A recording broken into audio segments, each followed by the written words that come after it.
गुजारिश है कि वो सैनशीन पर तशरीफ लाएं। अब मैं बिला ताखीर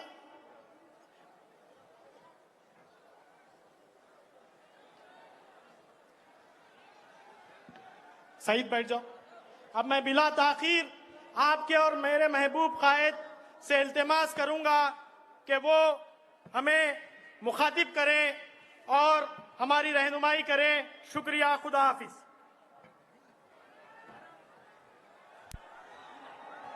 नारे तकबीर, नारे तकबीर, नारे तकबीर।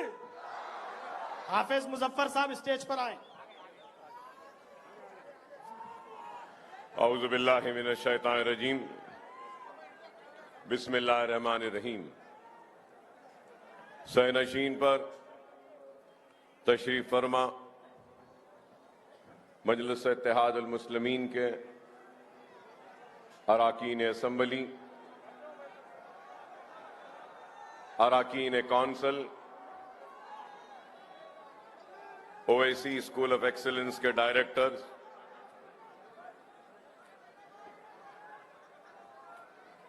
दीगर मौजूद शख्सियात जो स्टेज पर बैठे हैं और आज के इस तालीमी जश्न में शिरकत करने के लिए यहां पे तशरीफ लाई हुई मेरी इज़्ज़त-ए-माब पर्दानशीन माँ और बहनों, बुजुर्गों, नौजवान साथियों, अल्लाह का फजल करम, नबी करीम सल्लल्लाहु अलैहि वसल्लम का सदका, औलिया अल्लाह की दुआएं कि अल्लाह इस हकीर व गुनहगार बंदे से अपने हबीब मोहम्मद मुस्तफ़ा सल्लल्लाहु अलैहि वसल्लम की उम्मत का कुछ काम ले रहा है। अल्लाह की राह में काम करने वालों की कमी नहीं। अल्लाह जिससे चाहे उससे काम ले ले, लेकिन अल्लाह सुब्हानहू तआला ने मुझ जैसे गुनहगार से ये तालीम का काम ले रहा है, तो मैं जितना भी अल्लाह सुब्हानहू तआला का सजदरेज होकर शुक्र अदा करूं ये कम है। और मैं ये बात इसलिए भी कह रहा हूं कि खानदान ओवैसी 3 नस्ल से मुसलसल अवाम की खिदमत करती आई है। मैं ये बात जरूर कहना चाहूंगा कि पुलिस सेक्शन की तबाही और बर्बादी के बाद जब हमारी लहलहाती हुई खेतियां उजड़ चुकी थीं, जब हमारा कारवां उजड़ चुका था, हमारी इस्मत आबरू लुट रही थी और कुओं में पानी कम, हमारे तैरती हुई लाशें थीं, हमारे महलात वीरान हो चुके थे, हमारे जागीर व मनसब लुट चुकी थी। ऐसे उस दौर में जब हमारे पास कुछ नहीं था, हमारे पास सिर्फ खौफ था, मायूसी थी, तो उस दौर में अल्लाह फख्र मिल्लत अलैहि रहमा मौलवी अब्दुल वाहिद ओवैसी की खबर को नूर से भर दे कि उन्होंने इस मजलूम कौम की क़यादत का एक बेड़ा उठाया। और उस दौर में मजलिस इत्तेहादुल मुस्लिमीन का अपना कोई सियासी दफ्तर भी नहीं था। मजलिस इत्तेहादुल मुस्लिमीन के पास बैठने के लिए कोई टुट्टी कुर्सी भी नहीं थी। मजलिस इत्तेहादुल मुस्लिमीन के पास लिखने के लिए एक टूटा कलम भी नहीं था। मजलिस इत्तेहादुल मुस्लिमीन के पास एक कागज का टुकड़ा था। बस उसके साथ अपनी जिद्दोजहद का आगाज किया। और जब जिद्दोजहद का आगाज किया तो फखर मिल्लत अलैहिर्रहमा को 11.5 महीने जेल की सोहबतों को बर्दाश्त करना पड़ा। चंचलगुड़े की जेल में 11.5 महीने थे और फिर उसके बाद जैसे वो गिरफ्तार हुए तो अपने गिरफ्तारी के वक्त अपने नौजवान बेटे सालारे मिल्लत को, जिनसे हम जानते पहचानते हैं, सालारे मिल्लत सुल्तान सलाहुद्दीन ओवैसी को मजलिस का कारगुजार सदर नामजद करके जेल को जाते हैं। और एक नौजवान अपनी तालीम को तर्क करता है, अलीगढ़ मुस्लिम यूनिवर्सिटी में दाखिला लिया, अपने तालीम को तर्क करके अपने बाप ने जो जिम्मेदारी दी उस नौजवान पर, तो उस जिम्मेदारी को निभाने के लिए आगे बढ़ता है। तो उस दौर से लेकर आज तक खानदान ओवैस ने काम किया है और काम की वजह यह है कि मुसलमानों के सफों में इत्तेहाद को पैदा करने का नारा दिया, कलमे की बुनियाद पे मुनज़्ज़म मुत्तहद होने का नारा दिया, तो मुसलमानों की कमजोर मईशत को इस्तेकाम बख्शने का नारा दिया, तो मुसलमान जो खौफ में थे उनके खौफ को निकालने का नारा दिया, एक तालीमी इनकलाब को बर्पा करने का नारा दिया। और अहमद पाशा कादरी साहब यहां बैठे हैं, अगर मैं गलत हूं तो वो मुझे टोक सकते हैं कि 70 के दहे में दारुस्सलाम को हासिल किया। आज लोग गुमराह कुन प्रोपगंडे वो बातें करते हैं, अरे दारुस्सलाम का मुकदमा अब्दुल वाहिद ओवैसी ने लड़ा और दारुस्सलाम को हासिल किया, तो हाईकोर्ट से लड़कर मजलिस के हक में फैसला आने के बाद दारुस्सलाम हासिल हुआ। किसी ने मजलिस ऐसे ही हमको नहीं दिया। और जब दारुस्सलाम हासिल हुआ तो दारुस्सलाम का वो चमन जो सीढ़ियां चढ़ कर जाने के बाद जब हासिल हुआ, तो सबसे पहले जानेमाज बिठाकर अल्लाह का शुक्र अदा करने वालों में अहमद पाशा कादरी साहब भी थे।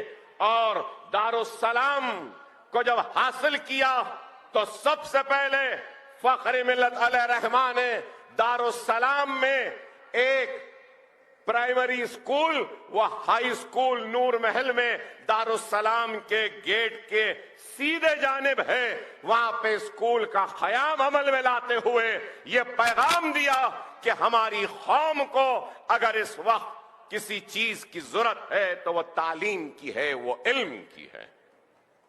वहां से ये कारवां शुरू हुआ और मुसलसिल जिद्दोजहद की फखर मिल्लत अलैहिर्रहमा ने। फखर मिल्लत अलैहिर्रहमा के इंतकाल के बाद सालारे मिल्लत ने मेहनत की, कोशिश की और अपने वालिद के ख्वाब को पूरा किया। Deccan medical college, engineering college, MBA college, MCA college, pharmacy college, architecture college, physiotherapy college, nursing college, ये तालीमी जाल बिछा दिया और ओवैसी हॉस्पिटल की बुलंद इमारत बनाई और असरा दवाखाना बनाया। तालीम के मैदान में मजलिस ने यह काम किया और सियासी तौर पर जिद्दोजहद की और सियासी जिद्दोजहद की निशानियां आज मजलिस इत्तेहादुल मुस्लिमीन की कामयाबी की निशानियां दारुस्सलाम की शक्ल में मौजूद है, तो तालीमी इदारों की शक्ल में मौजूद है। अगर आज कोई हम पर तनकीद करता है, हम पर इल्जाम लगाता है, खानदान ओवैस पर, अब्दुल वाहिद ओवैसी पे तनकीद करता है, सलाहुद्दीन ओवैसी पे तनकीद करता है, या नकीब मिल्लत बैरिस्टर असदुद्दीन ओवैसी पे तनकीद करता है, या अकबरुद्दीन ओवैसी पे तनकीद करता है, तो मैं उन अहमकों से यह बात कहना चाहता हूं, तनकीद करने का हौसला और तनकीद करने का काबिलियत भी अगर तुम में आई है तो खानदान ओवैसी के जूतियों का तुफैल है कि तुम कुछ बोलने के काबिल बने, तनकीद करने के काबिल बने। अगर मजलिस ना होती, अब्दुल वाहिद ओवैसी की कुर्बानी ना होती, सालार मिल्लत की वो दूरअंदेज सियासत ना होती, तो आज हमारा हाल भी क्या होता, कैसे होता, मुझसे बेहतर आप जानते हैं। आज हिंदुस्तान भर में न सिर्फ फिसादात के जरिए हमको तबाह बर्बाद किया गया, बल्कि हमारी इज्जतों इस्मतों को लूटकर हमको तबाह किया गया, हमारी बस्तियों को जलाया गया। क्या कोई इस बात से इनकार कर सकता है कि हिंदुस्तान की आजादी की तारीख, आजादी से लेकर आज की तारीख तक 55,000 से जायद फिसादात हिंदुस्तान में हुए और हर फिसाद में बस्तियां जली, इस्मतें लुटी, इज्जतें लुटी, बच्चे यतीम हुए, बहनें बेवाह हुई और बूढ़े बाप के खांधों पर नौजवान बेटे की मैयतों का बोझ डाल दिया गया। और आज भी हम देखते हैं कि किस तरीके से चेहरे पे दाढ़ी है तो मारा जा रहा है, सर पे टोपी है तो गोली मारी जा रही है और मजबूर किया जा रहा है कि नारे लगाएं या जय बोलें। लोचा जा रहा है, अजान को रोका जा रहा है, हिजाब पे पाबंदी आयद की जा रही है, बीफ के नाम पे मारा जा रहा है, दाढ़ी अगर चेहरे पे है तो लोच लिया जा रहा है। तो आप बताओ कि आज हैदराबाद में मजलिस इत्तेहाद अल मुस्लिमीन है, आपका इत्तेहाद है, अगर फख्र मिल्लत अल रहनुमा की कुर्बानी है, सालार मिल्लत की दूरअंदेश क़यादत है, बैरिस्टर असदुद्दीन ओवैसी की बेबाकी है, तो मैं ये कहूंगा कि फख्र मिल्लत अल रहमा हो या सालार मिल्लत हो या नकीब मिल्लत हो, इन सबको सबसे बड़ी अगर ताकत मिली तो वह आपके इत्तेहाद की ताकत मिली, आपकी दुआओं की ताकत मिली, आपके एतमाद की ताकत मिली। अगर आपका इत्तेहाद ना होता, आपकी दुआएं ना होती और आप की ताकत ना होती तो शायद फख्र मिल्लत, सालार मिल्लत वो काम नहीं कर पाते।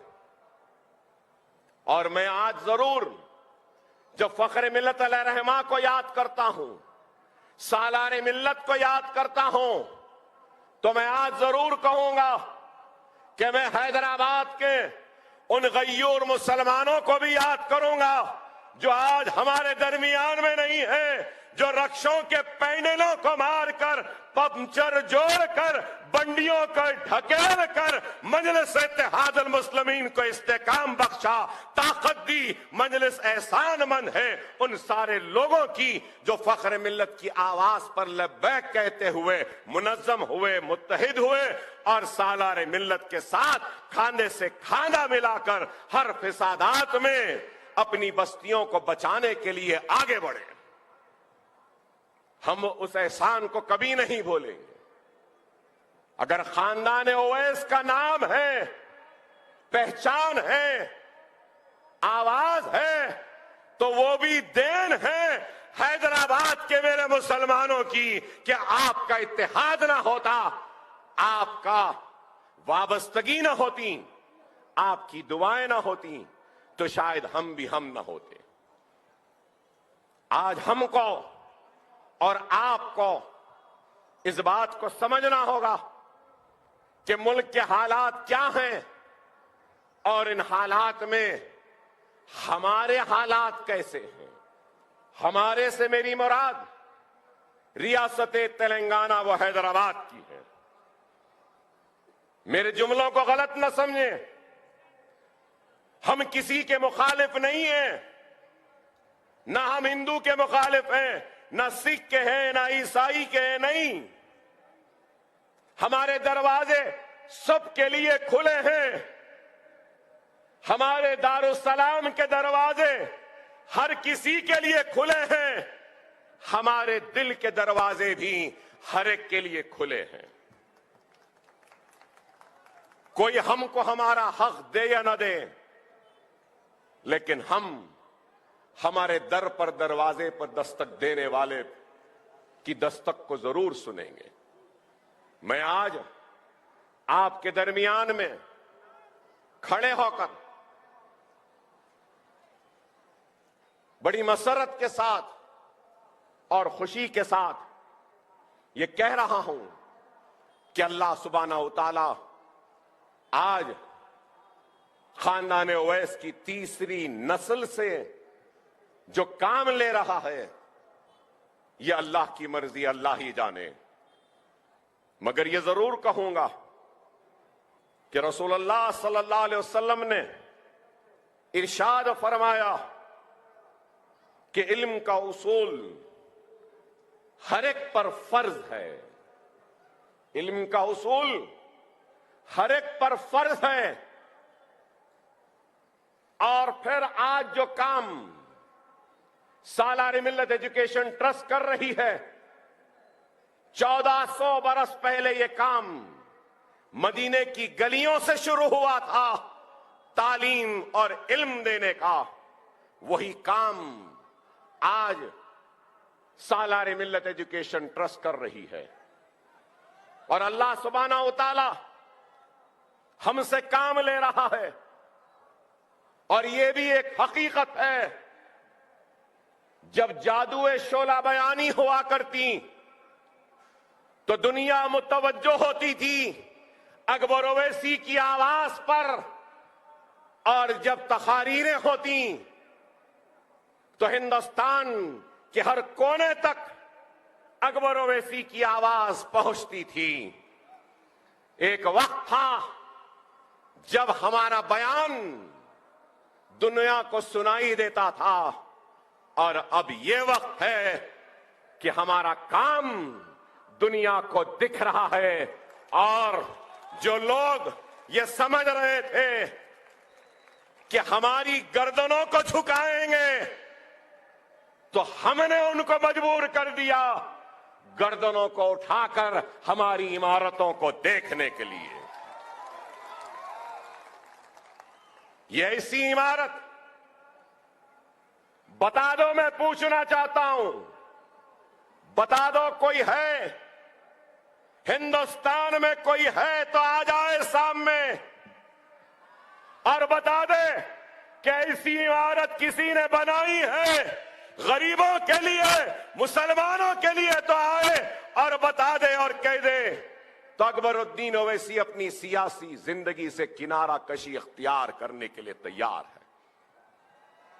ये लोग करते तो कुछ नहीं, लेकिन सिर्फ इल्जाम मजलिस इत्तेहाद अल मुस्लिमीन पर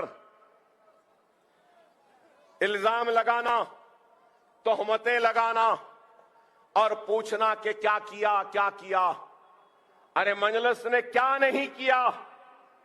दवाखाने हैं, कॉलेजेस हैं, और फिर ये सालार मिल्लत एजुकेशन ट्रस्ट के ज़ेर इंतजाम चलाए जाने वाले स्कूलों में 15,000 बच्चे मुफ्त तालीम हासिल कर रहे हैं। क्या ये अपने आप में एक कारनामा या काम नहीं है? मैं पूछना चाहता हूं, अपने दिल पर हाथ रखकर बता दो कि अपने पड़ोसी की मदद करने वाले बहुत कम हैं, अपने भाई के बच्चों को पढ़ाने वाले कम हैं, लेकिन अकबरुद्दीन ओवैसी 15,000 बच्चों को मुफ्त तालीम दे रहा है। और फिर भी पूछते हैं कि क्या किया। अरे डॉक्यूमेंट्री का आगाज हुआ सालार के उन जुमलों से कि सियासी जिद्दोजहद के तहत के जरिए हम अपने मसाइल को हल करेंगे।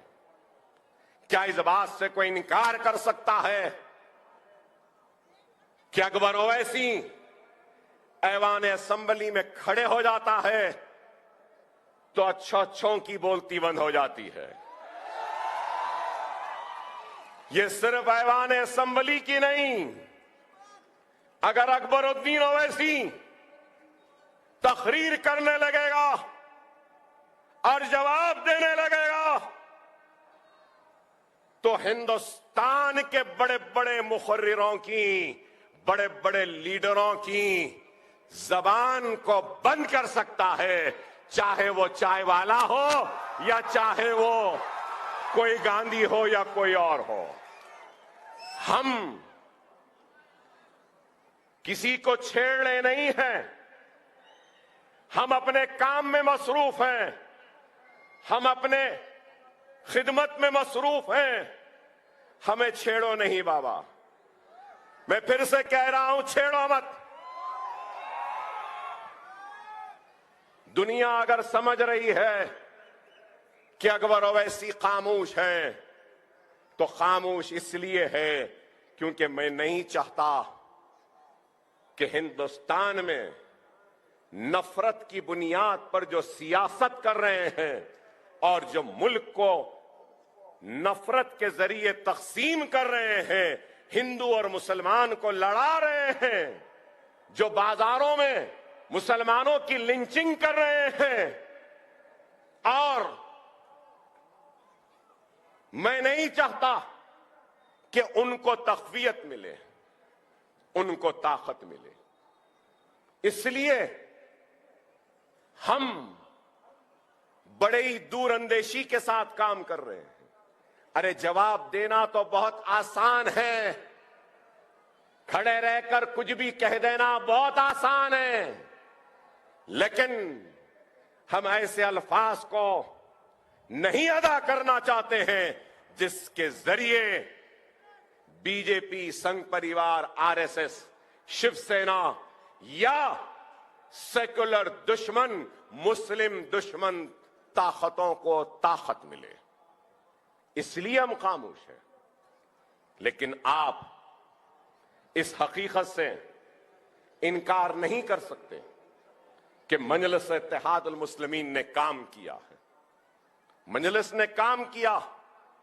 आप बोलेंगे कि क्या काम किया, कैसे काम किया, कितना काम किया, तफसीलात तो मेरे पास हैं, मुख्तसरन बयान करूंगा कि मजलिस इत्तेहादुल मुस्लिमीन की मौजूदगी का असर है कि रेड्डी रहो, बाबू रहो, राव रहो, कोई भी रहो, सबसे काम कराने का जादू हमको आता है। क्या हमने राजशेखर रेड्डी के दौर में काम नहीं करवाया? क्या हमने चंद्रबाबू नायडू से काम नहीं करवाया? क्या हमने रोशैया से काम नहीं करवाया? क्या हमने कांग्रेस की आखिरी किरण बीजेपी में अंधेरा मचाने पहुंची, क्या उससे माफी मांगने नहीं लगवाई?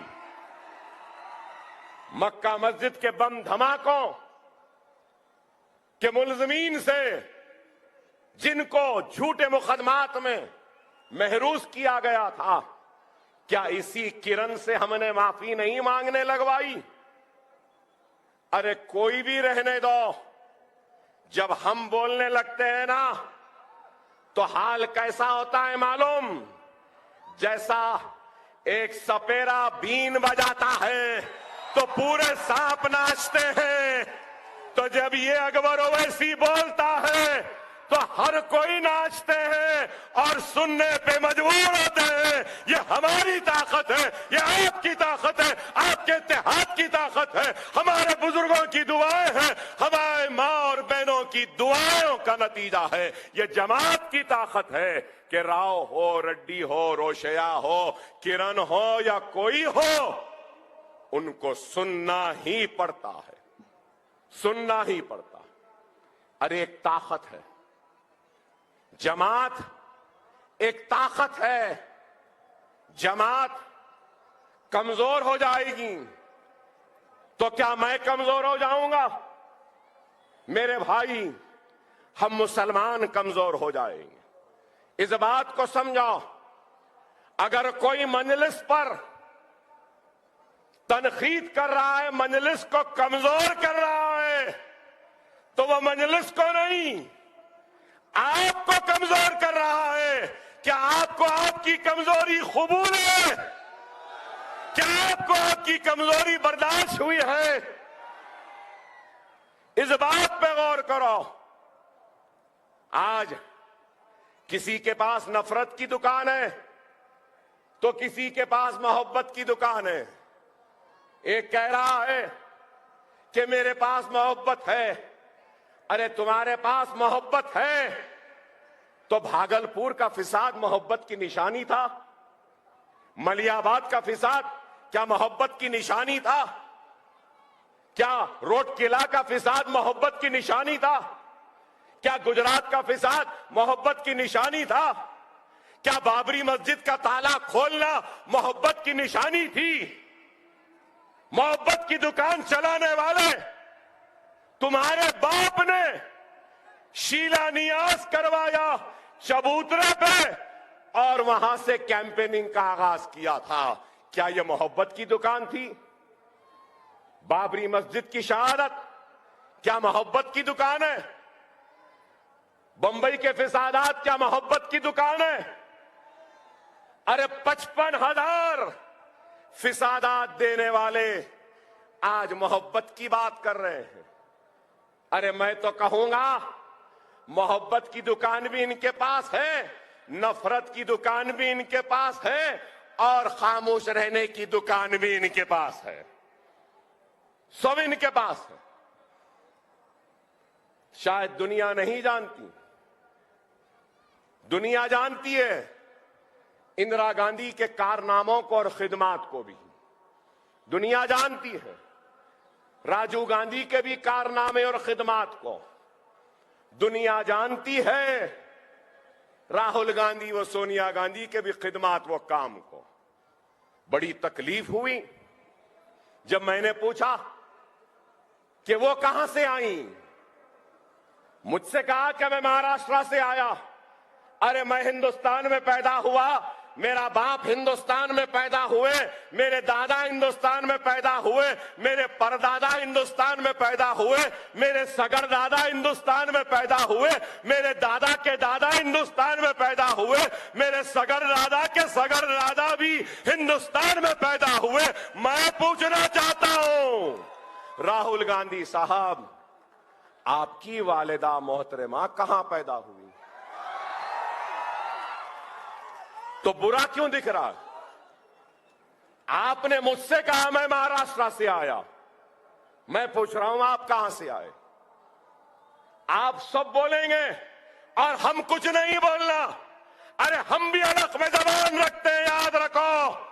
अगर हिंदुस्तान में लिंचिंग हो रही है, अदाब बंद करने की बात की जा रही है, अगर हिंदुस्तान में हिजाब पर पाबंदी है, तो मैं कहूंगा हैदराबाद में हमारा इत्तेहाद, तेलंगाना में हमारा इत्तेहाद इतना ताकतवर है कि किसी की मां नहीं जनी जो हमारी अदा को बंद करे। कोई हमारे बच्चियों के हिजाब को नहीं छीन सकता। ये हमारी ताकत है। खुदारा इस बात को समझो, हालात को समझो कि हालात किस तरफ हैं।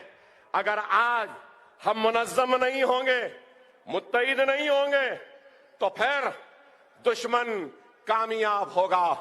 अरे आज मैं फिर से कह रहा हूं कि मोहब्बत की दुकान भी इनके पास, नफरत की दुकान भी इनके पास। कांग्रेस का सदर कौन है? हम महाराष्ट्र से आए बोले ना, इनका सदर कहां से आया? आरएसएस से आया।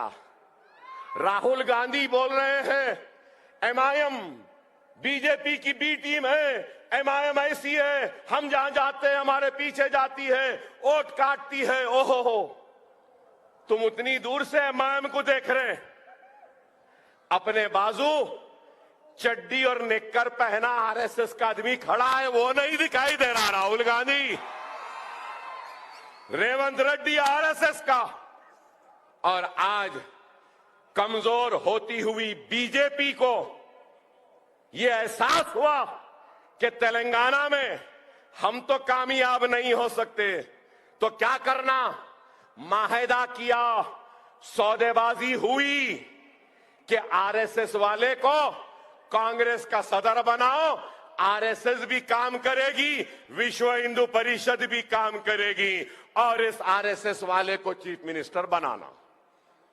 अगर मैं गलत हूं तो हमसे बोल रहे हैं। चलो मैं कहता हूं रेवंत, भाग्य लक्ष्मी की जो मंदिर है ना चार मीनार के पास, आ जाओ, वहां पे कसम खा लो और बोल दो कि मैं आरएसएस में नहीं था। कसम खा लो और कह दो कि मुझे शर्मिंदगी है आरएसएस से वाबस्ता होने पर। कसम खा लो और कह दो कि मैं आरएसएस का दुश्मन हूं, सावरकर को नहीं मानता। कसम खा के बोल दो ना, खिस्सा खत्म। कोई बोल रहे इन्हें ताकतवर हो रहा, उन्हें कमजोर हो रहे। कोई भी ताकतवर हो जाओ, कोई भी कमजोर हो जाओ, कितना भी ताकत क्यों न मिलने, हमारा सहारा जरूरी है।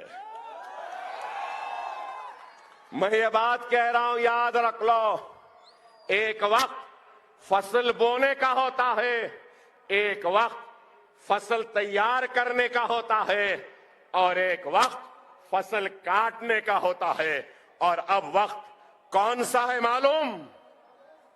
सालार ने फसल बोई थी, फख्र मिल्लत ने फसल बोई थी, सालार ने फसल तैयार की, और अब फसल तैयार है, काटने का वक्त है।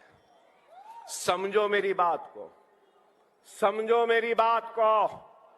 फिर से दोहरा रहा हूं, सालार के जुमले को हम बादशाहगढ़ के मौक़िफ़ में, हमारे बादशाहगढ़ के मौक़िफ़ को कमजोर होने न दो मुसलमानों।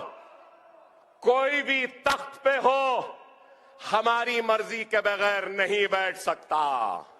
इस बात को समझो। और ये लोग हमारी ताकत को खत्म करना चाहते हैं। बादशाहगढ़ का जो मौक़िफ़ है ना, उसको खत्म करना चाहते हैं।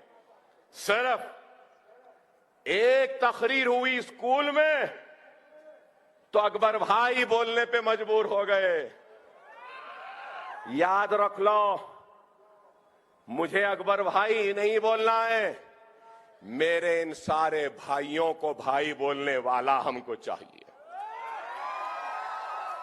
अकबरुद्दीन ओवैसी को शेर बनना नहीं है, अकबरुद्दीन ओवैसी को अपनी कौम को शेर बनाना है। और ये इमारतों में से एक अकबर ओवैसी नहीं, आने वाले कल में 1000 अकबर ओवैसी निकलेंगे और इनको चैलेंज करेंगे और इनसे पूछेंगे कि तुमने क्या किया। आज इल्जाम मजलिस पर और फिर इल्जाम अकबर साहब। अरे अकबर साहब को कभी शौक था ना है ना कभी रहेगा। अकबर का अगर कुछ शौक है तो बच्चों को पढ़ाना, अकबर का अगर कुछ शौक है तो यतीमों के सर पे हाथ रखना, अकबर का अगर कुछ शौक है तो बेवाओं की मदद करना, अकबर का कुछ शौक है तो बेसहाराओं का सहारा बनना। हमारा और कुछ नहीं। खुदारा समझो हालात किस तरफ है। इस वक्त को, इस मौके को हाथ से जाने न दो। मजलिस इत्तेहाद अल मुस्लिमीन काम कर रही और ये इमारत मैंने अपने जेब के खर्च से बनाई। ये सालार मिल्लत एजुकेशन ट्रस्ट मजलिस इत्तेहाद अल मुस्लिमीन का नहीं है। लोग समझते हैं कि सालार मिल्लत एजुकेशन ट्रस्ट मजलिस इत्तेहाद अल मुस्लिमीन नहीं। मेरे भाई, ये सालार मिल्लत एजुकेशन ट्रस्ट अकबरुद्दीन ओवैसी का खुद का है, अपने पैसों से बनाया। ये इमारत मुगलपुरे की एक इमारत अभी इफ्तिताह होना बाकी है। सलाला में इमारत, अरे मैं ये भी कहूंगा कि अभी 2 इमारतें छुपी हैं, किसी को मालूम नहीं है। 2 लाख है, एक और एक इमारत 1.5 लाख स्क्वायर फीट की तैयार है। इंशाअल्लाह ताला 1 साल में उसका भी इफ्तिताह होगा। यहां से आगे खुलेदी नगर है, गौस नगर है, वहां पर भी एक इमारत आएगी इंशाअल्लाह ताला। इंशाअल्लाह ताला निजामाबाद में भी ऐसी शानदार इमारत जरूर आने वाली है, निजामाबाद में भी आएगी। आज अकबर ओवैसी जो काम कर रहा है, मुखालिफीन मजलिस तनकीद करो, जरूर करो तनकीद, मगर ऐसा काम करके तनकीद करो, कुछ करके तनकीद करो। ये लोग करते कुछ नहीं है, लेकिन सिर्फ इल्जाम लगाना, मजलिस पे तोहमत लगाना। अरे आज हमारे स्कूल्स में 100 यतीम बच्चे हैं, मालूम आपको? आज ये बिल्डिंग का इफ्तिताह अकबरुद्दीन ओवैसी ने नहीं किया, मैंने नहीं किया, रिबन मैंने नहीं काटी। एक यतीम बच्चे से मैंने इस इमारत के बिल्डिंग की रिबन कटवाई, और उस बच्चे का नाम मोहम्मद इब्राहिम है, जो जहांगीर नगर का रहने वाला है। उसका बाप नहीं है, परेशान था। मेरे पास आई उसकी मां कि अकबर भाई मेरे बच्चे हैं, बाप नहीं है, पढ़ा नहीं सक रही। तो मैंने उस बच्चे को दाखिला दिया। अरे हमारे स्कूलों में 500 से जायद यतीम बच्चे ज़ैर तालीम है। नफरत करने वालों, मजलिस पे तनकीद करने वाले, तुम चाहे जितना तनकीद करते कर लो, इल्जाम लगाते लगा लो, मेरे साथ तो इन यतीमों की दुआ है। अरे मैं जिंदा हूं तो दुआएं हैं कि जो जिंदा हूं। हम सनत में भी जाएंगे, एक अपैरल इंडस्ट्री भी हम डाल रहे हैं।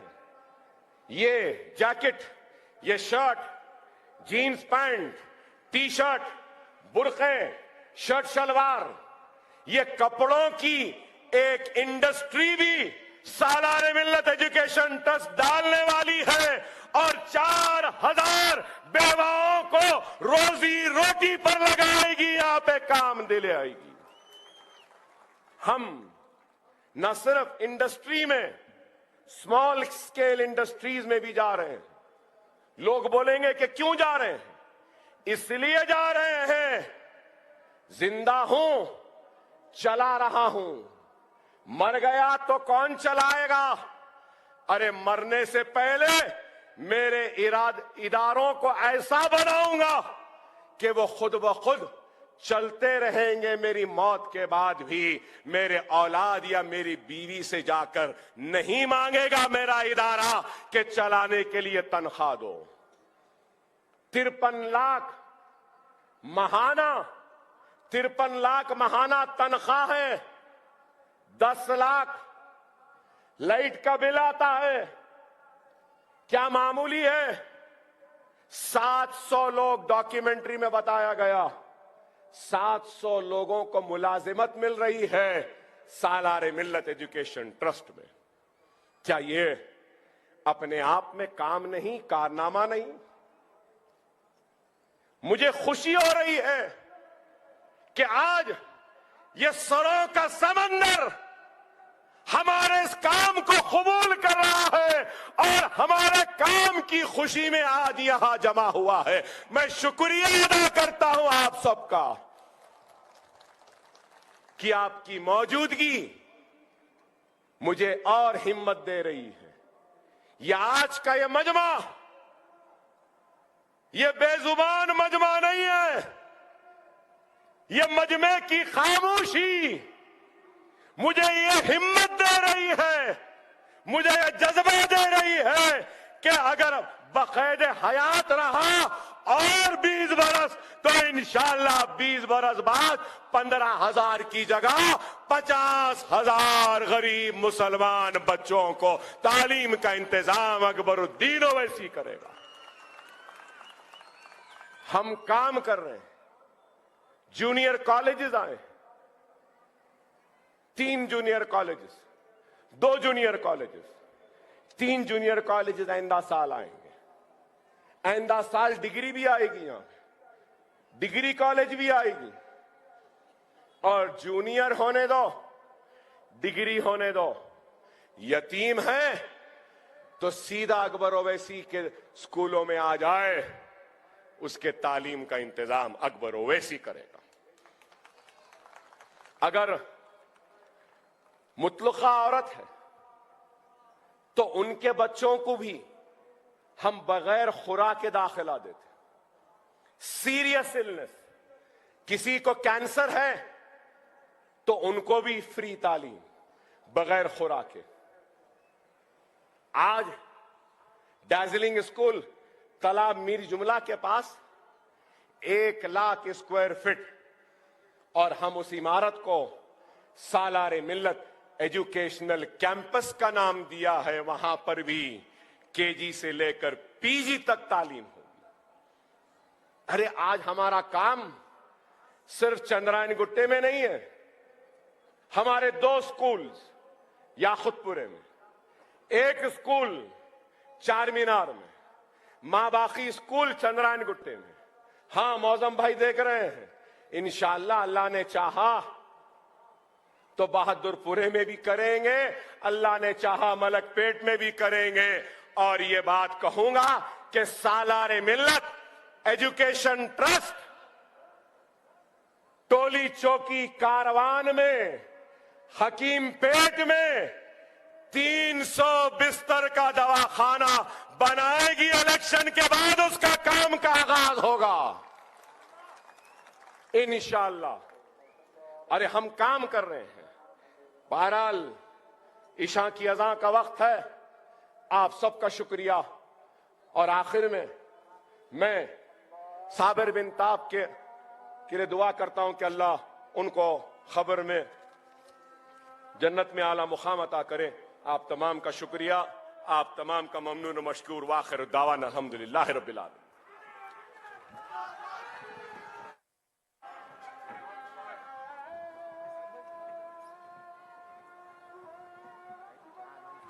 अजान के बाद आप तमाम से गुजारिश है कि तशरीफ रखें।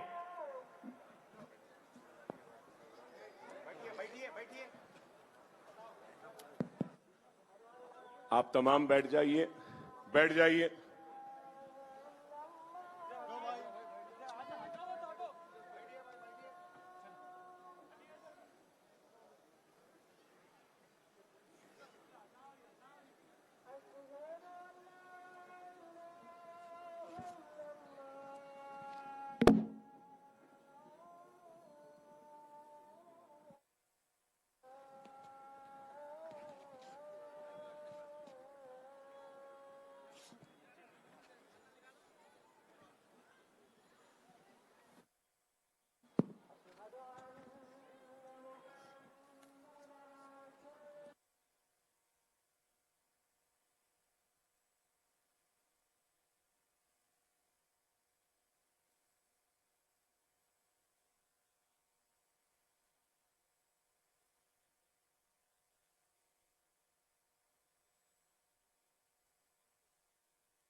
हज़रात, तो मैं आखिर में आप तमाम का ममनून हूं, मशकूर हूं और आज की इस इफ्तिताह की तकरीब जो तालीमी जश्न है, मैं शहर हैदराबाद के उन गरीब मुसलमानों के नाम करता हूं। इस इमारत को यतीमों के नाम करता हूं। इस इमारत को हमारी पर्दनशीन माँ और बहन खवातीन के नाम करता हूं। ये इमारत को मैं उन बेसहारा लोगों ने अपनी परेशानी में भी हमारा साथ दिया, मैं उनके नाम करता हूं। और इस इमारत को मैं मजलिस इत्तेहाद अल मुस्लिमीन और बिलखुसूस चंद्रायन गुट्टे के मजलिस के कारकुनों के नाम करता हूं। मैं इस इमारत को मजलिस इत्तेहाद अल मुस्लिमीन के पूरे कारकुनों के नाम करता हूं। बेशक ये मेरे जेब से बना है इदारा, लेकिन अकबरुद्दीन ओवैसी मजलिस से अलग नहीं और मजलिस से अकबरुद्दीन ओवैसी अलग नहीं। ये इमारत को मैं मजलिस इत्तेहाद अल मुस्लिमीन के नाम करता हूं। ये मेरी जमात का कामयाबी की निशानी है। अल्लाह हमारे इमारतों की हिफाजत कर ले, अल्लाह हमारे काम की हिफाजत कर ले। बड़ी मेहनत से हमने काम किया। दुनिया को ये इमारत दिख रही है, लेकिन अल्लाह उसके रसूल की कसम, इन इमारत में सिर्फ मेरी दौलत या मेरा पसीना या खून शामिल नहीं। इन इमारत में मेरी औलाद की हसरतों का गला घोट कर उनके खुशियों को कुर्बान करके मैंने इस इमारत को खड़ी की है। इस इमारत में मेरे आंसू भी शामिल हैं, इस इमारत में मेरी तड़प भी है। और आज जब मैं ये इमारत को देखता हूं तो देखने वाले देख के हैरत में रहते हैं, कहते हैं ये गरीबों की है। हां, ये गरीबों का है। इस इमारत के जरिए मैं दुनिया को गरीबों की शान बता रहा हूं। देखो, ये गरीबों की शान है, ये बेवाओं की दुआओं की निशानी है। और आज मैं इस इमारत की तकमील पर जरूर याद करता हूं मरहूम साबिर बिन ताब को। अल्लाह साबिर बिन ताब के खबर को नूर से भर दे। मरहूम की ख्वाहिश थी, वो वहां जो बैल्कनी है ना, बड़ा मुश्किल था वो बैल्कनी बनाना। वो हवा में हैंग हो रही है। तो मुझे याद आता है साबिर बिन ताब ने कहा, नहीं साहब, अकबर साहब मेरे को बनाना है। मैंने कहा क्यों बनाना है ताब साहब? नहीं बनाना है। मैंने कहा क्यों? तो बोले साहब मेरी ख्वाहिश है कि वो बैल्कनी में आप खड़े रहना और वहां से नारा देना और पूरा शहर आपकी नारे की आवाज को सुनना। मैं वहां नहीं हूं, लेकिन यहां हूं। उस साबिर बिन ताब की ख्वाहिश को पूरा करने की आपसे दरखास्त करता हूं और जोरदार नारा लगाना, नारे तकबीर, नारे तकबीर, नारे तकबीर। मजलिस इत्तेहाद अल मुस्लिमीन, मजलिस इत्तेहाद अल मुस्लिमीन, मजलिस इत्तेहाद अल मुस्लिमीन। मजलिस आपकी है, हम आपके हैं, आप हमारे हैं। अल्लाह आपके दिलों में हमारी मोहब्बत को जिंदा रखे और हमारे दिल में आपकी मोहब्बत और आपकी खिदमत करने के जज्बे को और बढ़ाए और बढ़ाए। मजलिस के अराकीन असेंबली यहां तशरीफ लाए, मैं इनका शुक्रिया अदा करता हूं। पाशा खादरी साहब का, अहमद बलाला साहब का, मेराज साहब का, हमारे मौजम खां साहब का, कौसर साहब का, रहमत साहब का, अफंदी साहब का, खुतबुद्दीन ओवैसी साहब का बरसा बरस से मेरे साथ हैं, उनका शुक्रिया। ताब साहब के खानदान का शुक्रिया, कामिल पाशा साहब का शुक्रिया, तहा साहब का शुक्रिया, सिद्दीक साहब का शुक्रिया, अरफात साहब का शुक्रिया, हबीब मेमन साहब का शुक्रिया, डॉक्टर अमीनुद्दीन ओवैसी साहब का शुक्रिया। बरसा बरस से 30 बरस से मेरे साथ अजीज अहमद साहब का शुक्रिया, अनवार साहब का शुक्रिया।